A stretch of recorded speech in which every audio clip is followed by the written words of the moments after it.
Price the Lord, hallelujah. പ്രിയ സഹോദരങ്ങളെ, വെള്ളിയാഴ്ച ദിനത്തിലെ ഫാസ്റ്റ് നിങ്ങൾക്ക് എടുത്ത് നമുക്ക് ശക്തമായിട്ട് പ്രാർത്ഥിക്കാം കേട്ടോ. പ്രത്യേകിച്ച് നമ്മുടെ ജീവിതത്തിൽ നിന്ന് ശരിക്കും ഒരു പിന്മാറ്റത്തിലേക്ക്, ഒരു ഉണർവിലേക്ക് നമുക്ക് പോകാൻ പറ്റാത്ത വിധത്തിലെ ഒരു നിരാശയുടെയും അങ്ങനെ എല്ലാ കെട്ടുപാടുകളുടെ ഒരു അരൂപി നമ്മെ ശക്തമായിട്ട് ബാധിച്ചിട്ടുണ്ടെന്ന് തോന്നുകയാണെങ്കിൽ ഇന്നത്തെ ഉപവാസമൊക്കെ പ്രത്യേകമായിട്ട് ഈ ഒരു നിയോഗാർത്ഥം നമുക്ക് കാഴ്ചവെക്കാം.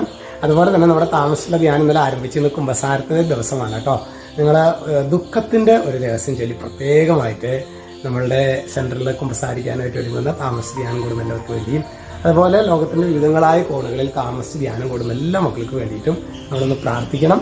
ഒപ്പം നിങ്ങളും ശരിക്കും ആഗ്രഹിക്കണം നമ്മുടെ ജീവിതത്തിൽ. അച്ഛൻ്റെ തവണ 2 താമസത്തിലെ ധ്യാനം, ഒന്ന് അച്ഛൻ ഞങ്ങളോട് പറഞ്ഞില്ലേ വാഗമണിൽ കൂടി എന്ന് പറഞ്ഞില്ലേ, പിന്നെ നമ്മുടെ അതിരൂപതയിലെ വൈദികരുടെ ധ്യാനം ജെറുസലേം ധ്യാന കേന്ദ്രത്തിലെ ബഹുമാനന്റെ റോയ് പാലാ ടീച്ചറായിരുന്ന ധ്യാനങ്ങളും 2 റിട്രീറ്റുകൾ കൂടി.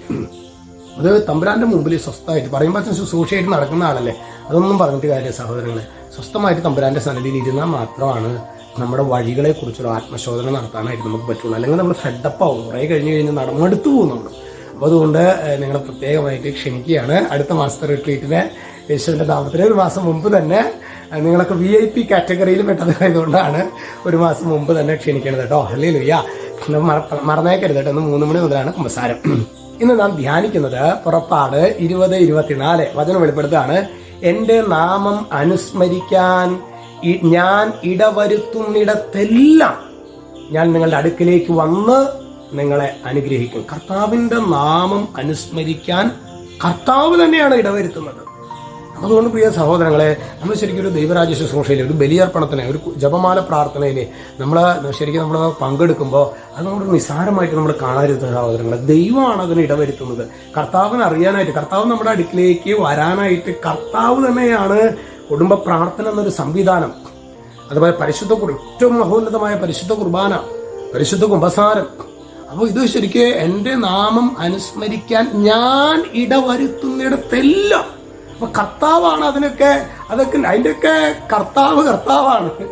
എന്നിട്ട് പറയാം, ഞാൻ നിങ്ങളുടെ അടുക്കിലേക്ക് വന്ന് നിങ്ങളെ അനുഗ്രഹിക്കും. അപ്പൊ ഇത് വേണ്ട വിധത്തിൽ നമ്മൾ അവിടെ എൻ്റെ നാമം അനുസ്മരിക്കുവാൻ ഞാൻ ഇടവരുത്തുന്നിടത്തെല്ലാം, അങ്ങനെ നമ്മൾ അതിനായിട്ടുള്ളൊരു, നമ്മളെ അനുഗ്രഹിക്കാനായിട്ടുള്ളൊരു സംവിധാനം ദൈവം നൽകുമ്പോൾ അത് സ്വീകരിച്ചില്ലെങ്കിൽ പ്രിയ സഹോദരങ്ങളെ, അനുഗ്രഹം നമുക്ക് സ്വീകരിക്കാൻ പറ്റില്ല എന്ന് മാത്രമല്ല നമ്മുടെ പിശാചിന്റെ ധാരാള ഹസ്തത്തിൽ പെടും എന്നുള്ളൊരു യാഥാർത്ഥ്യമാണ്. അതുകൊണ്ട് ശരിക്കും ഈ വചനം നമ്മളത് പഠിക്കണം, ആവർത്തിച്ച് പറയണം. എൻ്റെ നാമം അനുസ്മരിക്കുവാൻ ഞാൻ ഇടവരുത്തുന്നിടത്തെല്ലാം, കണ്ടോ, ഞാൻ ദൈവമായ കർത്താവാണ് ഇടവരുത്തുന്നത്. അവിടെയെല്ലാം ഞാൻ നിങ്ങളുടെ അടുക്കലേക്ക് വന്ന് നിങ്ങളെ അനുഗ്രഹിക്കും. കർത്താവേ, ഇന്ന് കർത്താവിന്റെ അനുഗ്രഹത്തിന്റെ വലിയൊരു കുറവ് ഞങ്ങളുടെ ജീവിതത്തിൽ ഈശോയെ ഞങ്ങളെ സഹായിക്കണമേ. തിരുരക്തം കൊണ്ട് കഴുകണമേ, പരിശുദ്ധാത്മാവിൽ നിറയ്ക്കണമേ.